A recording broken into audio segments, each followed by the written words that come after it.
Hello everyone, Bunty Dhiman this side. दोस्तों, जिन लोगों को अभी तक भी नहीं पता आखिर कृषि बिल के खिलाफ क्यों हो रहा है ये आंदोलन, और आपको भी नॉलेज के लिए इस वीडियो में 7 पॉइंट्स के ज़रिए समझाने की कोशिश करूँगा आखिर पूरा सच है क्या। दोस्तों, सही क्या है, गलत क्या है, ये सब आप खुद ही डिसाइड करोगे। मैं सिर्फ आपकी जानकारी या नॉलेज के लिए ही ये वीडियो शेयर कर रहा हूँ। एक बात और जो बहुत ज़रूरी है, अगर आप मेरे चैनल पर पहली बार आए हो तो इसे सब्सक्राइब करके बेल आइकन प्रेस कर लेना इसी प्रकार की नॉलेजेबल वीडियोस को देखने के लिए। तो वीडियो स्टार्ट करते हैं ज़्यादा टाइम ना वेस्ट करते हुए। नंबर 1, किसानों का सबसे बड़ा डर MSP यानी मिनिमम सपोर्ट प्राइस खत्म होने का है। MSP क्या होता है, पहले इसे समझो। फसल बोने से पहले ही सरकार किसान को कह देती है कि तुम फसल बो, उसको एक फिक्स प्राइस पर हम तुमसे खरीद लेंगे। मान लो सरकार ने कहा तुम गेहूं की फसल बो, हम तुमसे 25 रुपये किलो पर खरीद लेंगे।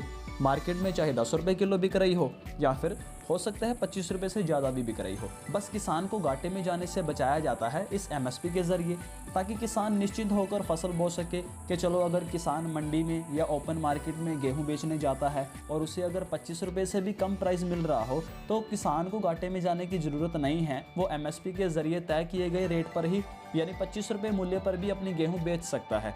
समझ गए ना। अब इस बिल के ज़रिए सरकार ने APMC agricultural produce market committee यानी मंडी से बाहर भी कृषि कारोबार का रास्ता खोल दिया है। मंडी के अंदर लाइसेंसी ट्रेडर किसान से उसकी उपज MSP पर लेते हैं, लेकिन बाहर कारोबारी करने वालों के लिए MSP को बेंचमार्क नहीं बनाया गया, इसलिए मंडी से बाहर MSP मिलने की कोई गारंटी नहीं है। नंबर 2, सरकार ने बिल में मंडियों को ख़त्म करने की बात कहीं पर भी नहीं लिखी है, लेकिन उसका इम्पैक्ट मंडियों को तबाह कर सकता है। इसका अंदाज़ा लगाकर किसान डरा हुआ है, इसीलिए आड़तियों को भी डर सता रहा है। इस मसले पर ही किसान और आड़ती दोनों एक साथ हैं।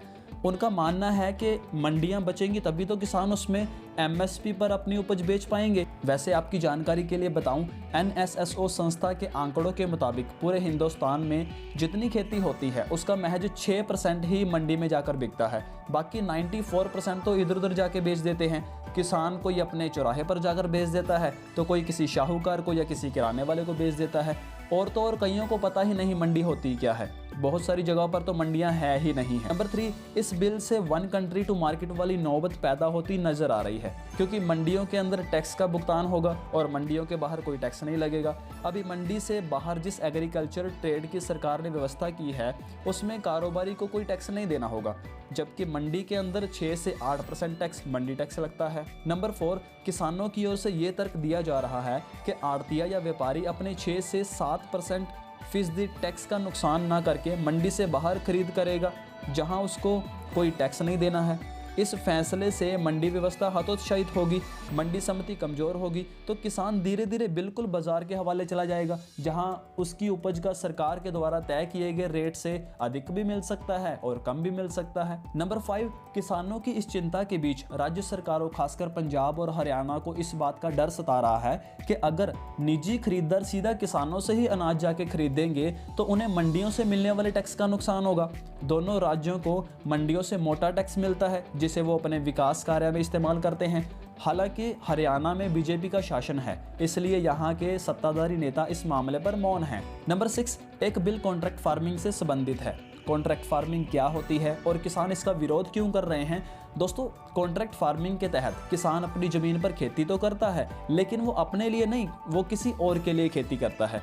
इसमें खेती के लिए किसान को पैसा खर्च करना नहीं पड़ता। इसमें कोई कंपनी या कोई आदमी किसान के साथ कॉन्ट्रैक्ट करता है कि किसान के द्वारा उगाई गई फसल कॉन्ट्रैक्टर एक तय किए गए दाम पर ही खरीदेगा। और आपको बता दूं, इसमें खाद बीज से लेकर सिंचाई, मजदूरी, ये सब खर्च कॉन्ट्रैक्टर के ही होते हैं। जहां कॉन्ट्रैक्ट फार्मिंग के फायदे होते हैं वहां कुछ चुनौतियां भी हैं, जिनके बारे में आप इंटरनेट पर सर्च करके पता लगा सकते हैं। इसमें किसानों के अदालत जाने का हक छीन लिया गया है।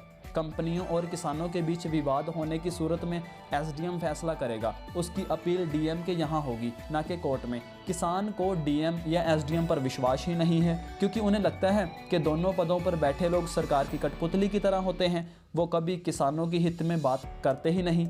नंबर 7, केंद्र सरकार जो बात एक्ट में नहीं लिख रही है उसका ही वादा बाहर कर रही है, इसलिए किसानों में ये भ्रम फैल रहा है। सरकार अपने ऑफिशियल बयान में एमएसपी जारी रखने की और मंडियां बंद ना होने का वादा कर रही है, पार्टी फॉर्म पर भी यही कह रही है, लेकिन यही बात एक्ट में नहीं लिख रही है, इसलिए शंका और भ्रम है। किसानों को लगता है कि सरकार का कोई भी बयान एग्रीकल्चर एक्ट के एमएसपी की गारंटी देने की बराबरी नहीं कर सकता, क्योंकि एक्ट की बदखिलाफी पर सरकार को अदालत में खड़ा किया जा सकता है, जबकि पार्टी फॉर्म और बयानों का कोई कानूनी आधार नहीं है।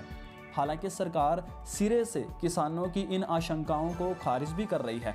चलो एक और रोचक बात बताता हूँ इन अन्नदाताओं के बारे में। 2011 की जनगणना के आंकड़ों के मुताबिक इंडिया में लगभग 52% लोग यानी कि आधा भारत कृषि में जुड़ा हुआ है, कृषि से जुड़ा हुआ है। एक सर्वे के अनुसार भारत के गांव में 72% युवा कृषि से जुड़े हुए हैं, लेकिन उनमें से सिर्फ 1% ही किसान बनना चाहते हैं, क्योंकि 2016 की एक रिपोर्ट के मुताबिक किसान की प्रति महीने औसत कमाई 6,464 रुपये है, यानी कि सालाना कमाई 77,000 रुपये है, और इन पर कर्ज कितना है 1,04,000 रुपये का, यानी सालाना कमाई 77,000 रुपये और कर्ज 1 लाख से भी ऊपर है। 2019 में ही 10,000 से ज़्यादा किसानों ने आत्महत्या की थी और इसकी वजह ज़्यादातर किसान कर्ज का बोझ थी। दोस्तों, क्या केंद्र सरकार किसानों की मांगों को मंजूरी देगी? कमेंट करके ज़रूर बताएं। जानकारी सही लगी हो तो वीडियो को लाइक करके सबको शेयर करें। चैनल को सब्सक्राइब कर लीजिए इसी प्रकार की बेहतरीन वीडियोस को देखने के लिए। मैं मिलता हूँ आपसे नेक्स्ट वीडियो में, एंड थैंक्स फॉर वॉचिंग।